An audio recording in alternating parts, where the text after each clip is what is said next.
8वें वेतन आयोग से जुड़ी ये खबर सुनकर आप बहुत बड़ी राहत महसूस करेंगे। देश के करीब 50 लाख सरकारी कर्मियों और 65 लाख से ज़्यादा पेंशनर्स को 8वें वेतन आयोग का इंतज़ार है। केंद्र सरकार ने इसी साल की शुरुआत में इसकी घोषणा की थी और साल खत्म होने से पहले आयोग का गठन भी कर दिया।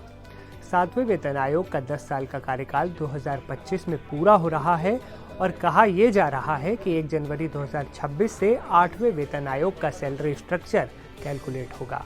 हालांकि इसके लागू होने में और समय लग सकता है।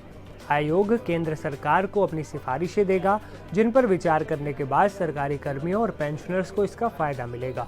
बहरहाल पिछले कुछ महीनों से ऐसी चर्चा हो रही थी कि 8वां वेतन आयोग में मूल वेतन में ही महंगाई भत्ता मर्ज कर दिया जाएगा।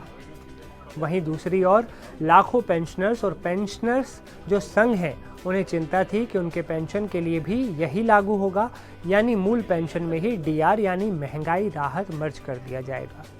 अब केंद्र सरकार ने संसद में ये चिंता दूर कर दी है। संसद का शीतकालीन सत्र शुरू होते ही सोमवार को लोकसभा में सदन पटल पर इस संबंध में कुछ प्रश्न रखे गए थे, जिनका केंद्रीय वित्त राज्य मंत्री ने जवाब दिया। वित्त राज्य मंत्री ने क्या कहा था, अब आपको वो बताते हैं।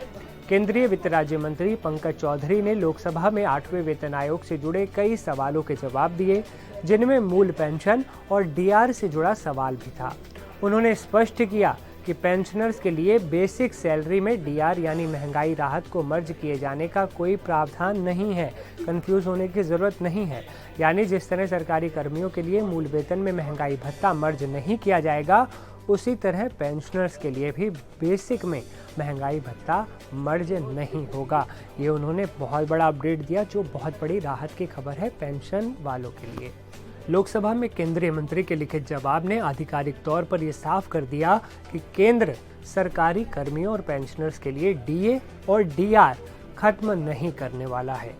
केंद्रीय कर्मियों को डीए और पेंशनर्स को डीआर पहले की तरह ही मिलता रहेगा। लोकसभा में 8वें वेतन आयोग से जुड़े जो सवाल पूछे गए, उनमें ये मुद्दा उठाया गया था कि खुदरा महंगाई 30 साल में काफ़ी बढ़ी है, जबकि डीए और डीआर की बढ़ोतरी इतनी नहीं हुई। इसके चलते कर्मचारियों पर आर्थिक दबाव बढ़ रहा है। केंद्र ने इस पर बहुत कुछ तो नहीं कहा, लेकिन स्पष्ट किया कि डीए या डीआर मर्जर पर फिलहाल कोई प्रस्ताव नहीं है। और इतनी सी बात, इतना सा जो क्लियरेंस सरकार ने दिया, वो बहुत बड़ी एक राहत की खबर बन गई।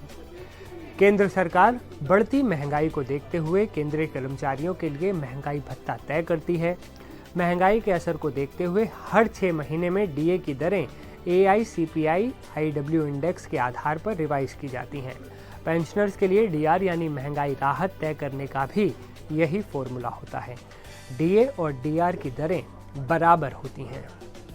अब जबकि सरकार ने स्पष्ट कर दिया है कि डीए या डीआर मूल वेतन में मर्ज नहीं होगा, तो ये तय है कि कर्मचारियों और पेंशनर्स को महंगाई भत्ता पहले की तरह मिलता रहेगा। ये AICPI IW इंडेक्स के आधार पर हर 6 महीने में बढ़ता भी रहेगा। सवाल है कि अभी कितना डीआर है। फिलहाल केंद्रीय कर्मियों को और पेंशनर्स के लिए डीए डीआर की दर 55% है। अक्टूबर में दिवाली से पहले केंद्र ने डीए डीआर में 3% की बढ़ोतरी की थी।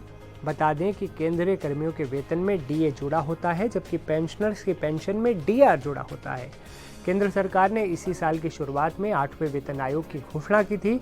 चूँकि एक वेतन आयोग की सीमा 10 साल होती है और 7वां वेतन आयोग इसी साल अपना 10 साल की समय सीमा जो है उसकी पूरी हो रही है, ऐसे में केंद्र ने 8वें वेतन आयोग का ऐलान किया।